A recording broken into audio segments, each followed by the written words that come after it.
Hello everyone, welcome back to my channel, welcome back to my vlog. तो जी आज की जो वीडियो है वो कोई भी रूटीन व्लॉग नहीं होने वाला है।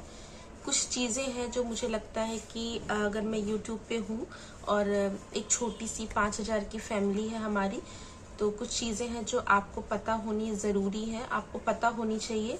और मुझे ऐसा लगता है मुझे भी बता देना चाहिए, क्योंकि जब तक हम एक दूसरे के बारे में जानते नहीं हैं तब तक हमारा वो इंटरेस्ट डेवलप नहीं होता है कि हम उसको देखें या उसकी वीडियोस को बहुत ज़्यादा वॉच करें। तो अभी तक तो मैंने इस तरह की कोई वीडियो नहीं बनाई क्योंकि मुझे नीड नहीं लग रही थी, लेकिन अब मुझे ऐसा लग रहा है क्योंकि मैं कंटिन्यू हो रही हूँ अपनी इस चैनल पे, तो मुझे लगता है मेरे बारे में कुछ ऐसी चीज़ें हैं जो आपको पता होनी बहुत ज़रूरी है। बेसिकली मेरा इंट्रोडक्शन वीडियो होने वाला है ये, कि कौन हूँ मैं, क्या करती हूँ और यूट्यूब मैंने कहाँ से शुरू किया, कब शुरू किया, क्या सोच करके किया अपनी फैमिली के बारे में। तो क्योंकि ये मेरा इंट्रोडक्शन वीडियो है तो यहाँ पे मैं अपने बारे में बात करूँगी, और आगे जैसे जैसे चलती रहेगी लाइफ, तो धीरे धीरे जब आप मुझसे जुड़ेंगे तो आपको मेरी फैमिली के और बहुत सारी चीज़ों के बारे में पता चल जाएगा।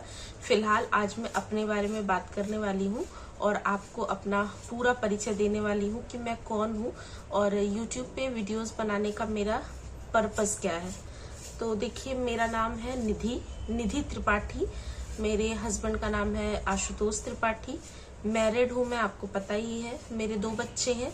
एक बेटा है मेरा जो अभी कमिंग 30 सितंबर को पूरे 9 साल का हो जाएगा, मतलब 8 साल का हो जाएगा। और अभी 1 साल की मेरी एक छोटी सी लड़की है प्रिशा, वीडियोस में आपने देखा हुआ है। तो हाँ, 2 बच्चे हैं मेरे, मैं और मेरे हस्बैंड। छोटी सी हमारी न्यूक्लियर फैमिली है। बाकी मेरे ससुराल की तरफ भी बहुत बड़ी फैमिली है हमारी, उसके बारे में भी कभी हम बात करेंगे। मम्मी पापा हमारे मतलब मेरे इन लॉज जो हैं वो गांव में ही रहते हैं। बहुत कम वो यहाँ आते हैं, कभी कभी ही आते हैं, मतलब साल 2 साल में ही कभी आते हैं। बाकी यहाँ पे मेरे ब्रदर इन लॉ, मेरी जेठानियाँ भी रहती हैं। पहले हम सब एक घर में ही रहते थे, लेकिन अभी थोड़े दिन हुआ है फैमिली बड़ी हुई, और जैसे जैसे जिसकी जिसकी रिस्पॉन्सिबिलिटीज हुई, जैसे जैसे जिसकी इनकम हुई, उस हिसाब से सबने अपना अपना कर लिया है। पुराना घर हमारा सेल हो चुका है, तो अब हम यहाँ पे 3 देवरानी जेठानियाँ रहते हैं। तो हम अलग अलग ही रहते हैं, अलग अलग जगहों पे हमारा अपना अपना घर है, लेकिन हमारा आना जाना एक दूसरे के साथ है। और आपने देखा होगा बच्चे आते हैं मेरे पास, मैं जाती हूँ उनके पास। इस तरह से तो रोज रोज का नहीं होता, लेकिन हाँ कोई फंक्शन होता है, किसी का बर्थडे वगैरह होता है, या कोई म्यूचुअल रिलेशन है जिसमें कोई फंक्शन, तो हम सब इकट्ठा होते हैं। मतलब हमारे रिलेशंस एक दूसरे के साथ काफी अच्छे हैं। और मेरी एक ननद भी यहीं पे रहती हैं, थोड़ी दूर पे, मतलब यहाँ पे जैसे मेरा जो घर है यहाँ से थोड़ी दूर पे, ज़्यादा देर का रास्ता नहीं। तो दीदी भी आती ही हैं, खासकर फेस्टिवल्स वगैरह में, रक्षाबंधन में आपने देखा होगा। तो ये तो रही मेरे ससुराल की बात। और मायके की तरफ से मैं बताती हूँ, मेरे 2 सिबलिंग्स और हैं, मतलब मुझे लेकर के हम 3 भाई बहन हैं। मेरा भाई सबसे बड़ा है जो कि मैरिड है, उसकी एक लड़की भी है, और भाई मेरा लखनऊ में अभी जॉब कर रहा है।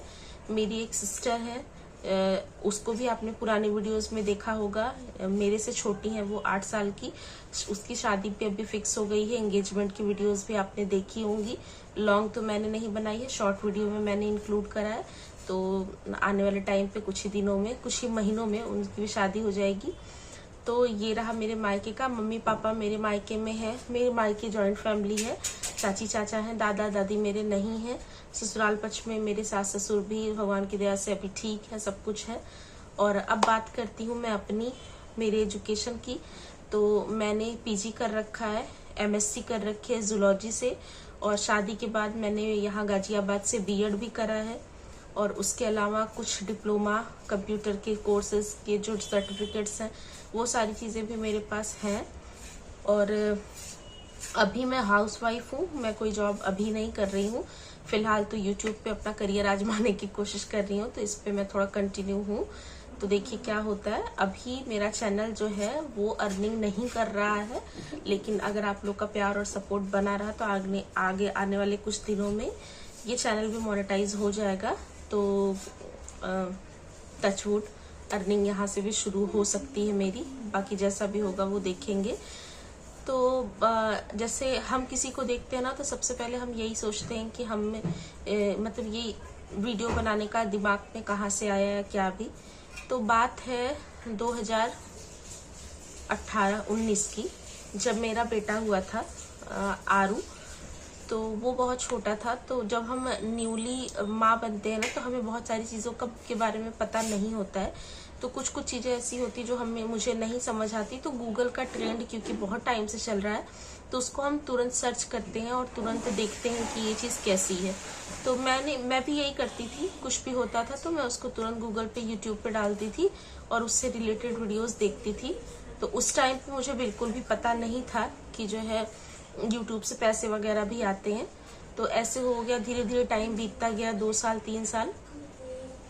तो जैसे इस तरह की वीडियो बच्चों से रिलेटेड देखते देखते ना, एक दिन मेरे सामने मतलब मेरे फीड में एक व्लॉगर है, इंडियन व्लॉगर, शाउमली नाम से उनका चैनल चलता था। तो सबसे पहली व्लॉग की वीडियो मैंने उन्हीं की देखी थी। आज के टाइम पे तो उनकी वीडियोस बहुत ज़्यादा पॉपुलर हैं, मिलियंस में उनके व्यूज़ जाते हैं, काफ़ी अच्छे खासे सब्सक्राइबर्स हैं। उस समय वो एक छोटी यूट्यूबर ही हुआ करती थी और ऐसे रूटीन व्लॉग से वो शेयर करती थी। तो मैंने ना उनकी वीडियो देखी, मुझे बहुत अच्छा लगा। उस टाइम तक भी मुझे नहीं पता था कि यूट्यूब पे वीडियो डालने से अर्निंग होती है या हम इसको एज ए जॉब कर सकते हैं। तो मैंने जो है उनकी वीडियो देखी, मुझे अच्छी लगी। और जैसे ना एक मोटिवेशन सा आया, जैसे जो आलस लगता था या कुछ भी ऐसा होता, तो जब आप किसी को काम करते हुए देखते हैं तो आपको ऐसा लगता है कि हाँ मैं भी कर लेती हूँ। और कुछ कुछ चीज़ के ना आइडियाज़ भी मिलते हैं। वो कोरोना का टाइम था और सब्जियों को बल्क में ला करके कैसे स्टोर करें, कैसे रखें, ये सारी चीज़ें, क्योंकि मैं भी अपने घर गृहस्थी में नई थी तो बहुत सारी चीज़ें मैंने उनसे सीखी। मिर्ची की डंडियाँ तोड़ के रखो तो वो सूखती नहीं है, और पत्तेदार सब्जियों को अगर धो तो उसको फिर सुखा दो, क्योंकि उस टाइम पे ये था ना कि इकट्ठा सब्जियां आती थी, मैं धोती थी, खराब हो जाती थी। तो मतलब मेरा कहने का है कि उनसे मैंने बहुत कुछ सीखा। फिर धीरे धीरे जब आप जो चीज़ देखने लगते हो ना, जिस तरह की वीडियो आप देखने लगते हो यूट्यूब पे, यूट्यूब उस तरह का ही कंटेंट आपके जो है ब्राउज में या आपके सजेस्टेड वीडियोस में देता है आपको। तो फिर आगे चल के मुझे और सारे यूट्यूबर्स की वीडियो भी दिखने लगी, मतलब आगे आगे आके, जैसे उस टाइम पे Indian mom on duty, real home and kitchen, और सबसे ज़्यादा तो मैं देखने लगी उसके बाद Deep's all in one channel, जो कि यूके में रहती हैं लेकिन इंडियन ब्लॉगर हैं।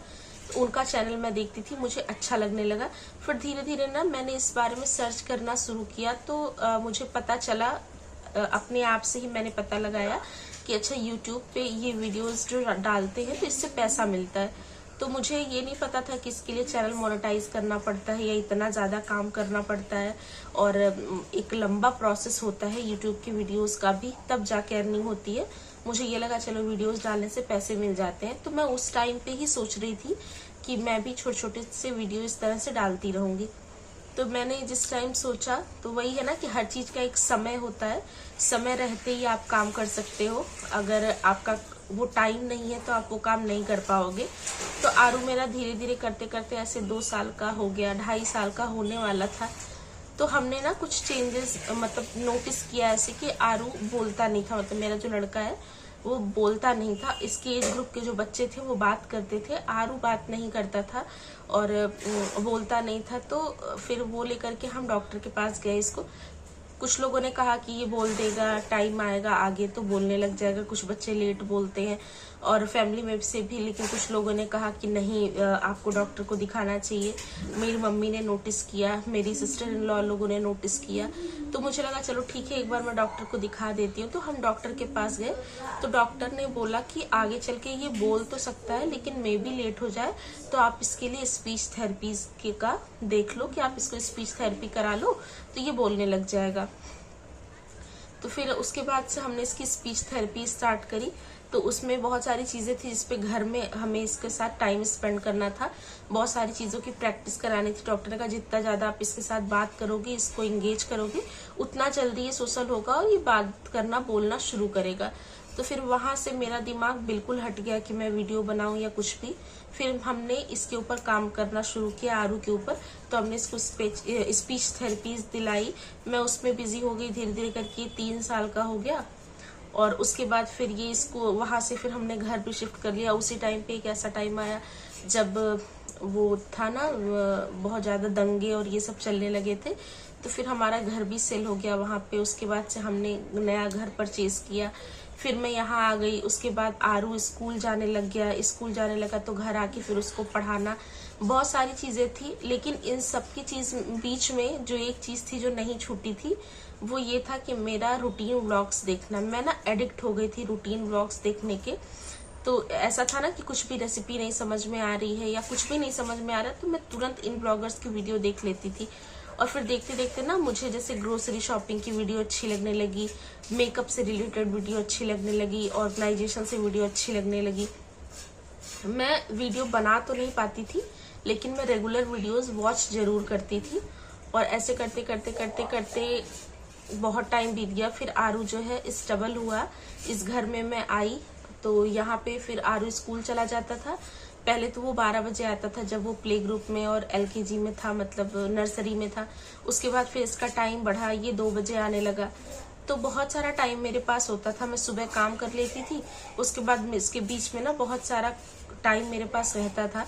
और मेरा शुरू से मन था कि मैं अपने पैरों पे खड़ी रहूं, मैं कुछ करूं।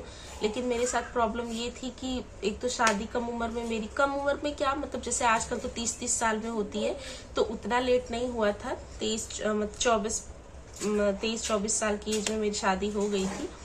और फिर मैंने अपने बेबी को भी कंसीव जल्दी ही कर लिया था।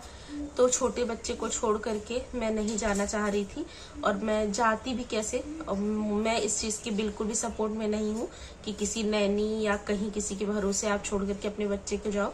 मुझे ऐसा लगता है एक माँ जितने अच्छे से अपने बच्चे को संभालती है ना, उतना कोई नहीं कर सकता है। और बच्चों का ये जो छोटे का टाइम होता है ना, 5 इयर्स का, वो गोल्डन पीरियड होता है, उसको आपको नहीं छोड़ना चाहिए। और इसलिए फिर मैंने ना किसी जॉब के लिए भी अप्लाई नहीं किया, कुछ नहीं किया। और जहाँ पे मैं वहाँ रहती थी उस जगह पे ट्यूशन वगैरह का भी मैंने कई बार सोचा, लेकिन आसपास में बहुत सारे ट्यूशन ऐसे छोटे छोटे थे जो 100, 150, 200 रुपए में भी पढ़ाते थे। तो मुझे नहीं लगता था कि मैं मतलब ऐसे LKG UKG के बच्चों को घर में बैठा के और 100-200 रुपए के लिए करूँ पढ़ाई। तो वो मुझे उस टाइम नहीं समझ आया, तो मैंने वो नहीं किया था। और फिर जब मैं यहाँ पे आई तो मुझे ऐसा लगा कि यार अगर इससे पैसे मिलते हैं तो मैं भी ये काम कर सकती हूँ, क्या पता मुझे भी सक्सेस मिल जाए। क्योंकि अभी तो मेरे पास बहुत सारा टाइम है, और ये एक ऐसी चीज है जो मैं घर में रह के कर सकती हूँ। मतलब यूट्यूब का एक ऐसा है सिस्टम कि आप उसको अपने घर में रह करके कर सकते हो, अपनी कन्वीनियंस के हिसाब से कर सकते हो। जिस चीज में भी आप माहिर हो, जो चीज आपको आती है, जो आपको पसंद है, उस हिसाब से आप वीडियो बनाओ, यूट्यूब पे डालो। अगर आपकी ऑडियंस आपसे कनेक्ट करती है तो वो आपकी वीडियोस को देखती है। और कुछ लोग की किस्मत अच्छी होती है कि 2-4 महीने में ही चैनल मोनेटाइज हो जाता है। कुछ लोग मेरी तरह थोड़ा सा किसी अलग पेन से अपनी किस्मत लिखवा के आते हैं, तो उनको थोड़ा टाइम लगता है। लेकिन हाँ, ये है कि कंसिस्टेंसी अगर आपने बना करके रखी है और अच्छा कंटेंट आप दे रहे हो तो चैनल चलता है आपका। तो मैंने ना, होली का टाइम था 2022 का या 23 का भी, 25 चल रहा है, 23-24, शायद 23 का टाइम था। 2023 में मार्च का टाइम था, होली से रिलेटेड। तो उस टाइम पे जो है मैंने अपना पहला वीडियो डाला था मूली के पराठों का। आप मेरे चैनल पे जाकर के देख सकते हो, होम पेज पे भी है मेरे वो। तो मूली के पराठों का मेरा वो चैनल वीडियो था पहला, जो कि मैंने ऐसे ही डाल दिया था। उस टाइम पे मुझे एडिटिंग वगैरह कुछ भी नहीं आती थी, और एडिटिंग मुझे नहीं आती थी। तो मैं इस तरह से करती थी, मैं पहले वीडियोस बनाती थी छोटे छोटे क्लिप्स में कट कर करके। उसके बाद फिर मैं वो व्हाट्सएप के थ्रू अपनी बहन के पास भेजती थी, और निशी वहां से मुझे वीडियो एडिट करके देती थी, यहाँ पे वो भी टुकड़ों टुकड़ों में देती थी। फिर मैं यहाँ अपने यूट्यूब चैनल पे डालती थी। तो ये प्रोसेस ना बहुत लंबा हो रहा था, मतलब पूरा पूरा दिन लग जाता था। धीरे धीरे तब 4G चलता था मेरे फोन में, और धीरे धीरे करके पहले टुकड़ों में वीडियोस जाती थी। बार बार फोन करके मैं उसको बताती थी कि क्या पार्ट किसके बाद का है, क्योंकि मैंने ट्राई नहीं किया कि मैं एडिट करूं। मुझे लगा शायद मैं नहीं कर पाऊंगी, मुझे नहीं आता। लेकिन सब कुछ आ जाता है, बहुत इजी है। मैं करना नहीं चाह रही थी उस टाइम, मुझे बस ऐसा लग रहा था कि ये डाल देगी, ये एडिट कर देगी, फ्री रहती है। क्योंकि मेरे पास बच्चे भी थे, बच्चे क्या आरू ही था, मैं वीडियो बना के दे दूंगी और मैं चैनल पे डाल दिया करूंगी। लेकिन वो प्रोसेस ना बहुत ज़्यादा लेंदी लग रहा था उस टाइम पे। तो मैंने फिर 3 4 5 वीडियोस डाली, मतलब 10 वीडियो डाली होगी आप मान लो, इसी तरह से कि मैं उसके पास भेजती थी, वो मुझे देती थी। फिर बीच में ना मैंने एक आधी 1.5 महीने गैप कर दिया, क्योंकि मुझे लगा यार ये बहुत तामझाम वाला काम है। फिर ऐसा हुआ कि बीच बीच में ना जैसे मन मान नहीं रहा था, ऐसा लग रहा था यार मैंने एक चीज़ तो शुरू की थी वो भी मैंने छोड़ दी, घर में बैठी हूँ, इतना सारा पैसा लगा के मेरे मम्मी पापा ने पढ़ाई करवाई है और मैं कुछ नहीं कर पा रही हूँ, घर में बैठ के कुछ कमा नहीं रही हूँ, कुछ नहीं। जैसे ऐसा लगता है ना सुन के, कभी कभी कोई कोई ऐसे बोलता है कि जो है जो पढ़े लिखे हैं वो भी यही कर रहे हैं, जो नहीं पढ़े लिखे हैं वो भी यही कर रहे हैं, बर्तन ही मांजना है तो पढ़ाई करने का क्या मतलब बहुत सारी चीज़ें होती हैं। और अपने मन में भी एक अजीब सी बेचैनी रहती है, क्योंकि मैं ना शादी से पहले भी मैंने 12th पास करी थी, उसके बाद से ही मैं ट्यूशन देने लग गई थी बच्चों को। ऐसा नहीं कि मेरे मम्मी पापा ने मुझे बोला था, मेरे पैसे कभी मेरे माँ बाप ने नहीं लिए, मैं खुद से ही, मुझे ऐसा लगता था मैं अपनी पॉकेट मनी निकाल लूँ। और जब ग्रेजुएशन की मैंने तो उसके बाद फिर मैंने स्कूल पकड़ लिया था, स्कूल में मैं पढ़ाती थी और स्कूल के थ्रू ही मेरे पास बहुत सारे बच्चे भी आते थे, तो अच्छा खासा अर्न कर लेती थी मैं उस टाइम पे भी, जिस हिसाब से ज़माना था उस हिसाब से। तो मुझे ना ऐसे लगता था कि नहीं मैं करूँ। तो फिर एक टाइम हुआ, मैंने ना पहले सोचा कि चलो मैं इसको सर्च करती हूँ कि कैसे कैसे यूट्यूब पे वीडियोस एडिट होती हैं। तो बहुत सारी टेक वीडियोस आपको मिल जाएगी, इसमें आपको पूरी चीज़ें देते हैं। तो 1-2 और ऐप्स थे जिससे मैंने वीडियो की एडिटिंग करी, जैसे काइन मास्टर से किया बहुत, तो वो भी तामझाम वाला काम था। फिर इन शॉर्ट से मैंने अपनी वीडियोस एडिट करना शुरू किया, 1-2 वीडियो बनाई, थोड़ी गलत एडिटिंग हुई, वॉइस कहीं ज़्यादा कम हो जाती थी, बैकग्राउंड म्यूजिक ज़्यादा हो जाता था। तो मतलब ऐसे करते करते ही आप सीखते हैं चीज़ों को। तो मैंने अपनी वीडियो को एडिट करना सीखा और उसके बाद से फिर कभी कम कभी ज़्यादा ऐसे करके मैं वीडियोस डालती रही, मतलब साल भर तक वीडियो मैं ऐसे से डालती रही, 2 साल तक डालती रही। और धीरे धीरे करके ना मेरे सब्सक्राइबर भी अच्छे हुए, मतलब आप लगा लो 4-5 महीने के अंदर मेरे 1000 सब्सक्राइबर हो गए थे और साल भर के अंदर मेरे 2000 सब्सक्राइबर हो गए थे और अभी आज मेरे 5000 सब्सक्राइबर हैं। स्टिल मैं यूट्यूब पे कंटिन्यू अभी तक नहीं थी, मतलब बीच में 1 महीने लगातार डालती थी, फिर 3-4 महीने गैप हो जाता था। फिर बाद में मैंने अपनी सेकंड प्रेगनेंसी ली, कंसीव किया प्रिशा के साथ, उसके दौरान भी मैं बीच बीच में वीडियोस डालती रही।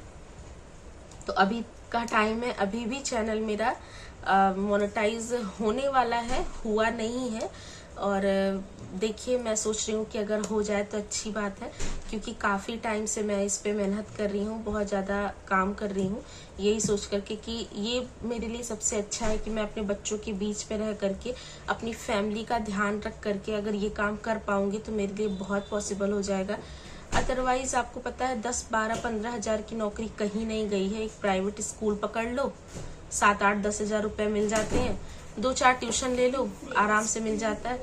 लेकिन मुझे ना कुछ अलग सा करना है। अलग सा मतलब ये है कि मैं अपने बच्चों को इस टाइम पे नहीं छोड़ना चाह रही हूँ, क्योंकि प्रिशा भी बहुत छोटी है, तो मैं नहीं चाहती कि जो चीज़ें मैंने आरू के साथ फेस करी हैं वो मैं प्रिशा के साथ करूं, या मैं अपने 2-4-10 हज़ार के लालच में अपने बच्चों का फ्यूचर जो है वो बर्बाद करूं। क्योंकि बेस अगर खराब होता है ना तो फिर बच्चे नहीं करते हैं। अब ये काम ऐसा है कि कभी ऐसा है कि आरू का एग्ज़ाम है या कुछ भी है तो मैं वीडियो नहीं बना रही हूँ, मैंने अपना पूरा फोकस फिर उसके ऊपर दे रखा है। या तबीयत कभी ख़राब है तो नहीं कर रही हूँ। तो आप चाहे प्राइवेट जॉब भी करोगे, स्कूल में भी पढ़ाओगे ना, तो आप वहाँ पे ये काम नहीं कर सकते हैं। आपको जाना है तो जाना है, एक दिन आप नहीं जाओगे तो सैलरी कटती है। तो ये प्रोसेस तो लंबा है यूट्यूब वाला, लेकिन मुझे लगता है कि अगर आप एक हाउस वाइफ हो और आपके अंदर कोई सा भी टैलेंट है, ज़रूरी नहीं है कि घर में खाना बनाने का ही या ऑर्गेनाइजेशन से रिलेटेड ही वीडियो बनाओ, आपको डेकोरेशन आती है, आपको पेंटिंग आती है, या फ्लावर मेकिंग आती है, या सिलाई कढ़ाई बुनाई आती है, स्टिचिंग आती है, कुछ भी आता है, अगर आपको लगता है आपका इसमें इंटरेस्ट है और डेली बेसिस पे आप ये काम कर सकते हो, तो एक छोटा सा यूट्यूब चैनल चला लो, 2-4 घंटे आप उस पर काम करो, तो भगवान ने अगर चाहा तो थोड़ा बहुत आप अपनी पॉकेट मनी जितना वहां से अर्न कर लोगे। बहुत सारे यूट्यूबर्स हैं ऐसे जिन्होंने बहुत अच्छी कमाई करी है, इससे करोड़ों की संपत्ति बनाई है, 10 लाख रुपए महीना कमा रहे हैं। यूट्यूब बहुत अच्छा रेवेन्यू जनरेट करता है, बहुत अच्छा पैसा देता है। लेकिन इसके में ना आपको पेशेंस रखना होता है, धैर्य की बहुत ज़्यादा ज़रूरत होती है। अगर आपके अंदर उतावलापन है ना, और अगर आप तुरंत कोई चीज़ पाने की चाहत रखते हैं, तो यूट्यूब आपके लिए नहीं बना है। इसके लिए आपको कंटिन्यू मेहनत करनी पड़ेगी, पेशेंस के साथ काम करना पड़ेगा, और तब कहीं जा कर के आपको सफलता मिलेगी। लेकिन मिलेगी ज़रूर, मुझे पता है, और मुझे भी ज़रूर मिलेगी। और जिस दिन मिलेगी, जिस दिन मेरा फर्स्ट पेमेंट आएगा, उस दिन मैं सबसे पहले वीडियोस आपके साथ शेयर करूंगी, क्योंकि ये मेरी एक वर्चुअल फैमिली है जिसमें 5000 लोग मुझसे जुड़े हुए हैं। ज़रूरी नहीं है मेरे वीडियोस पे व्यूज़ उतने अच्छे नहीं आते हैं, शॉर्ट वीडियो पे मेरे अच्छे व्यू आते हैं, लेकिन मैं खुश हूँ कि लोगों ने मुझे सब्सक्राइब कर रखा है। जो उनको पसंद आता है वो लाइक करते हैं, और आपका वही लाइक और आपका जो वही व्यूज़ है, जो भी है थोड़े बहुत, वही मुझे मोटिवेट करते हैं कि मैं हर दिन नई वीडियो बनाऊँ आपके लिए और अच्छा कंटेंट दूँ, ताकि आप मुझसे कुछ सीखने को मिले आपको, और कुछ भी गलत ना हो। तो आप देख लीजिएगा, अगर आप भी करना चाहते हैं तो कर सकते हैं घर में रहकर। आखिर आपको पता है एक चीज़ है कि जो पानी रुक जाता है ना, वो सड़ जाता है। तो इसीलिए रुकना नहीं है, चलते जाना है, भले ही कछुए की चाल से धीरे धीरे धीरे धीरे करते रहो। तो मेहनत अगर कहीं किसी जगह कोई करता है ना, तो वो जाया नहीं जाती है, जरूर उसका आपको कुछ ना कुछ रिजल्ट मिलता है। तो देख लेना, अगर आप करना चाहते हो तो कर लो, क्योंकि मैं अभी, मेरे लिए पॉसिबल नहीं है किसी स्कूल में जाना, पढ़ाना, या कहीं और मुझे सुबह 9 से रात 9 की जॉब करना, क्योंकि मेरी फर्स्ट प्रायोरिटी मेरी फैमिली है, मेरे बच्चे हैं। बच्चे मेरे अभी बहुत छोटे हैं, आगे मैं देखती हूँ अगर मेरे बच्चे अपने पे सेल्फ डिपेंड हो जाएंगे और अपना ख्याल रखने लायक हो जाएंगे, तो ना तो मेरी डिग्री कहीं जा रही है, और ना ही मेरी नॉलेज कहीं जा रही है, और ना तो मैं कहीं जा रही हूँ। तो मैं 10-15 हज़ार की नौकरी कहीं भी कर लूँगी, तुरंत कर लूँगी, लेकिन मुझे वो नहीं करना है। मैं कुछ अलग करने की तलाश में हूँ और कुछ अलग करने की कोशिश कर रही हूँ, और मुझे उम्मीद है कि आप लोग मेरा साथ देंगे इसमें ज़रूर। तो बस आज की वीडियो बातें करते करते ही बहुत लंबी हो गई है। मुझे ऐसा लगा कि मैं अपने बारे में आपको थोड़ा बहुत कुछ बताऊं, ताकि आप मुझसे रिलेट कर पाओ। तो बहुत ज़्यादा बातें नहीं करते हैं, इसके आगे की बात हम कभी अलग किसी अलग वीडियो में करेंगे। तो आज की वीडियो कोई रूटीन व्लॉग नहीं है, बस हम मेरी और आपकी चिट चैट ही है। तो अगर आपको पसंद आई होगी तो लाइक कर दीजिएगा, चैनल पे अगर आप नए होंगे तो सब्सक्राइब कर दीजिएगा, और मैं आपसे मिलूंगी अपनी नेक्स्ट वीडियो में डेली अपने रूटीन व्लॉग के साथ। तब तक के लिए आप रखिएगा अपना और अपने घर वालों का बहुत सारा ख्याल। Take care, bye bye.